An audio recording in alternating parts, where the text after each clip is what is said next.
What's going on, guys? Jack here, and welcome to a new series here on my channel called Back to the Drawing Board. This is going to be a series where I talk you through a series of tactics each episode, and I talk about the tactic, what I'm doing in it, how it came about, the mentality behind it. And the reason it's called Back to the Drawing Board, in case it wasn't obvious from what's in front of you, what you can see in front of you is a SketchUp of the Bejing IT tactic I've been using since my promotion into the Super League. It's a variation on a 4-4-2 that's almost a 4-3-3 when we don't have the ball. Sorry, it's a 4-3-3 when we have the ball, and then when we don't have the ball it becomes more of a 4-3-2-1. But anyway, let's get straight into the game here. So I'm now going to crossfade, and I'll see you once I've got Football Manager open. Okay guys, so what you can see in front of you here is my team lineup. Now the players are completely irrelevant. It's the start of the season, so don't be fooled by the fact it says third at the top. But anyway, straight into this. Let's talk about this formation. Well, when I got promoted with Bejing IT originally, I was playing a 4-4-2, and I was just playing a standard 4-4-2 with Kung Ho back here, and Zeus and Hun So playing alongside each other. But that formation was great. A 4-4-2 works really well. But the problem I had was I have Kung Ho, who's a very good advanced playmaker, and I have Manteiga, who is a player who can hold the ball well in the centre of the park and win the ball. And although these players work well alongside each other just in a flat midfield, I felt as if Kung Ho had a lot more to offer going forward rather than being sat in midfield. He was kind of not a wasted part, but he was a good enough player to, I guess, move forward. So that's how this formation really started, me wanting to get the most out of my advanced playmaker. So what you can see here is my formation. It's a 4-4-2 with Kung Ho set up here, Zeus in the centre, and Hun So just playing off him. The formation itself is fairly simple. There's only really two tweaks from a conventional 4-4-2, and that is Zeus being put dead in the centre and Kung Ho playing a left attacking mid almost. He's not in the centre, so I think the game recognises it as an attacking centre left mid. Okay, we'll go with attacking left mid for the benefit of this. But basically, I'll talk you through the defence first, because the defence is fairly simple. So we have our player instructions here, and what you can see is, if I go here, you can see the instructions. So Bai and Perez, in this case, both play just the traditional stopper and coverer role. Bai is the speedy left back who does all the covering. If I do a comparison here, you'll be able to see Bai is the covering centre-back. He's the one who has slightly more pace and isn't as physical, whereas Perez has a little bit more to offer in the air, and he has a little bit more physically about him. He's a bit stronger, and that's what I want from a stopper. So those two go there, and then Fan Zhen and Yong are playing pretty standard left back and right back roles. The only change being that they are on support. Their mentality is slightly below what it would be for default on support. I've told them not to run with the ball, not to take long shots, and on their wide play they're going to be hugging the touchline. And the idea of this is that our midfield three play fairly narrowly. They're not really narrow, but they're not wingers, my two left and right players. So by having my players hug the touchline, it adds a bit more width going forward when they do decide to push up to support, which isn't very often, but when they do, they make up the men in midfield and the width. So that's the back four. It's pretty self-explanatory. Okay, so now we move on to the wingers. The wingers are not over-attacking, but in this case you can see they have some attacking mindedness about them. So in this case, Bin Bin and Xiao Bin will get forward and give some support to Zeus, Hun So and Kung Ho. But most of the time they're going to sit in midfield when we don't have the ball and just act as two wide midfielders. They're not going to be pushing too wide. Their sets so long shots aren't common on them. Their creative freedom's turned down a little bit, which means they play the simpler balls into the centre. And their the crossings to their target man, so Zeus in this case, who's a big towering player. So now that I've covered the wide players, the back four and the keeper, which is just a standard goalkeeper, let's talk about the front three and Manteiga, because this is where the formation really comes into its own. So this formation works on, I guess, two premises. Number one being that you have one good defending midfielder who can play centre mid, and you have one advanced playmaker who's got some good pace about him, good work rate, and then the typical good playmaker role. So if we look at Kung Ho in this case, you'll notice that if I go to highlight key attributes for advanced playmaker attack, work rate isn't highlighted. Now, for this role to work, you need to have work rate somewhere in the region of 10. Obviously, if you're in a lower division and the rest of his stats are lower in proportion, but a work rate of around 10, you can do with having decent stamina, decent natural fitness, and decent pace for this role. So what Kung Ho's role really is here is he acts as a third forward when we have the ball. In the sketches that you saw at the start, you may have seen me showing how the team look when we are in the ball and without the ball. I will include a not a download link, a link to the image that I showed at the start, so you can have a look at it, maybe alongside the video, so you can see what I'm talking about here. But basically, this guy has free roam. He's an attackingly minded player with high creative freedom, which is standard for a playmaker. He's actually slightly more attacking than the default advanced playmaker set to attack.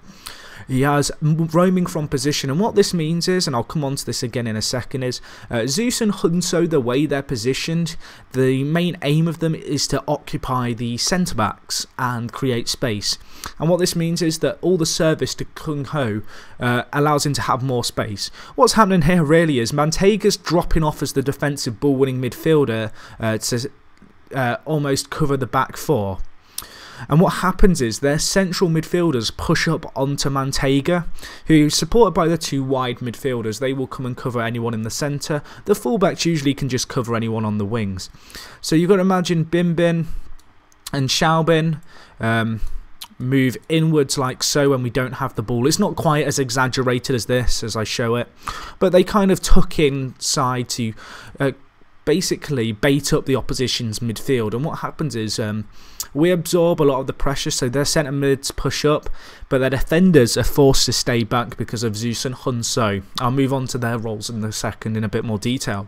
But what this allows Kung Ho as the advanced playmaker is a nice bit of space between him and the set defence and the midfield. He gets a lot of space in this position, and what happens is a lot of the time he'll get the ball, then one of the centre backs has to go and close him down, because if they don't, he'll just run at them. As you can see, he's set so run at ball often. He'll just run at them if they don't come at him. And what this means is that one of the centre backs has to come up to him, and it leaves Zeus and Hunso in a 2v1 situation on their centre backs and leaves the opposition very short in the centre. So that's kind of the general premise behind that area of the team.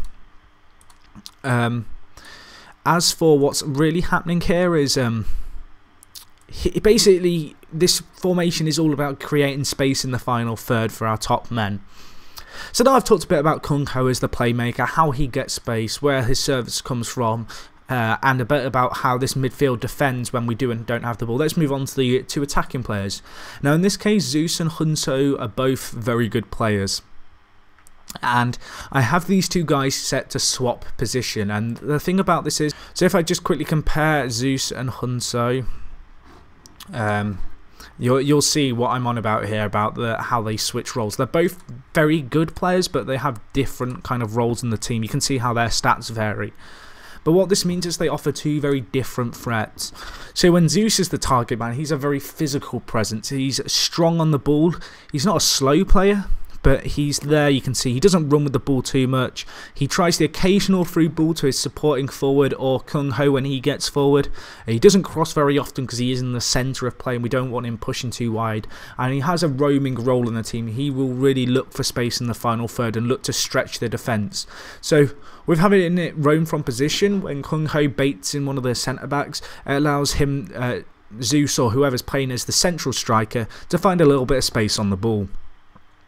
And also he holds up the ball as a target man.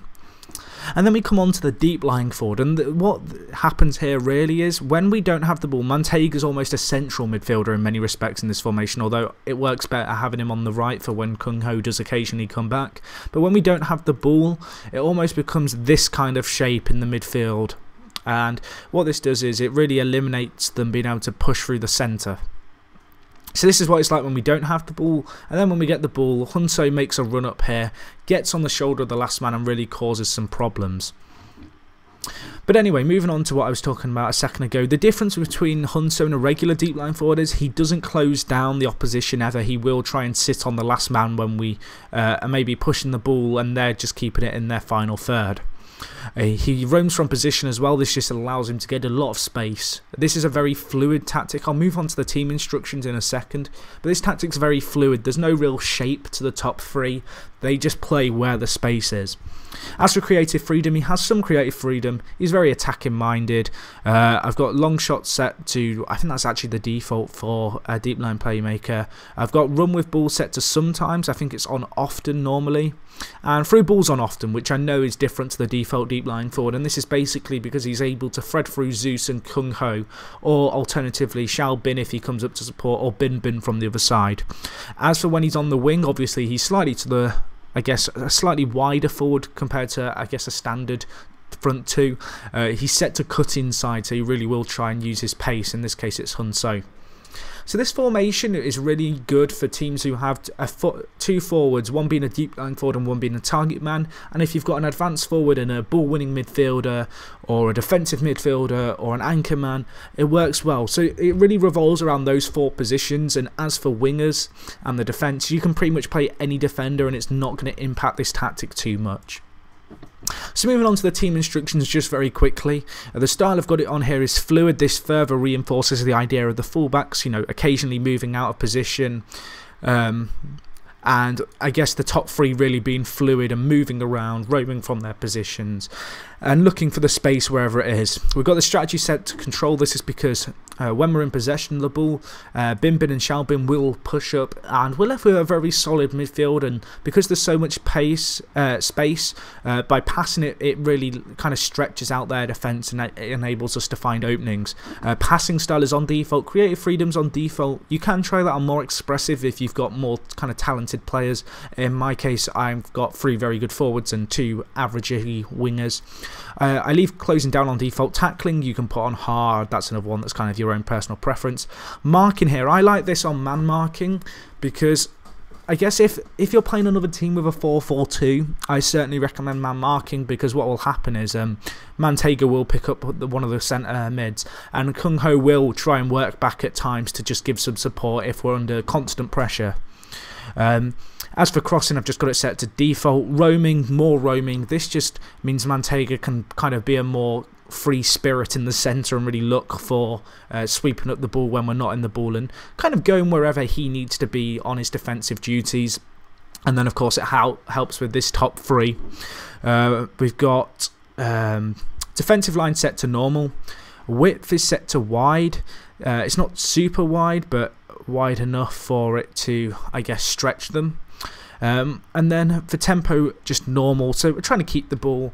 We'll play the ball from side to side. We're not playing really wide, but if we can, we will get the wingers into play because we have got the big target man that we can aim for in the right opportunity. I should probably point out as well, my pitch is set to the maximum allowed because this allows the most space for my wingers to get in, and also stretches the opposition defenders. Obviously, with my kind of tactic, I'm really trying to, I guess, crowd them out in the centre and always try and have a free man. Counter-attack is set to yes. This is just because very often, obviously with this formation, if we win the ball, you've usually got at least 2 men to aim up for at the top, and usually Kung Ho's also free. For focus passing, you can try through middle. I've kind of been playing with that on and off. And for now, I've got it turned off just for the benefit of I have some adequate wide players here. Xiao Bin isn't very good, but Bin Bin can be a very good player. Offside set to no, just because we're playing with not the deepest line, but with offsides it's more down to, I guess, how aware and how good your concentration of your defenders is, and also how fast your defenders are at recovering if if the ball isn't given offside. As for roles, default Kung Ho is playing playmaker because he's the advanced playmaker in the team. Zeus, who is the centre forward here, obviously playing as the target man. I've got supply set to mixed. When I have these 2 guys, so they're not switching back and forth, I usually switch this to head. But in the case of Zeus, obviously he's very good in the air, but Hunso isn't. And if I'm kind of got them so they won't switch roles and Hunso's in the centre, I sometimes switch the target man supply to run onto, just because he's a very fast player. However, when it's this kind of case where they're going to be mixing and matching throughout the game, I have it on mixed. But anyway, guys, I know that's quite a lot of wordiness, but hopefully I've kind of explained this tactic to you. I'll leave a download link for the tactic in the description so you guys can check it out if you want. You just need to drag it into your tactics folder if you can't find out how to do it. I'll leave like some kind of written guide from somewhere like FM Base or FM Scout in the description, so you can just click on the link and you'll know where to drag the file. But other than that, guys, hope you enjoyed the video. If you want to see some more tactics videos like this where I go into nice nitty-gritty depth, talking about kind of the mentality behind this, how it works, how it tries to play out, I'll be more than happy to do that.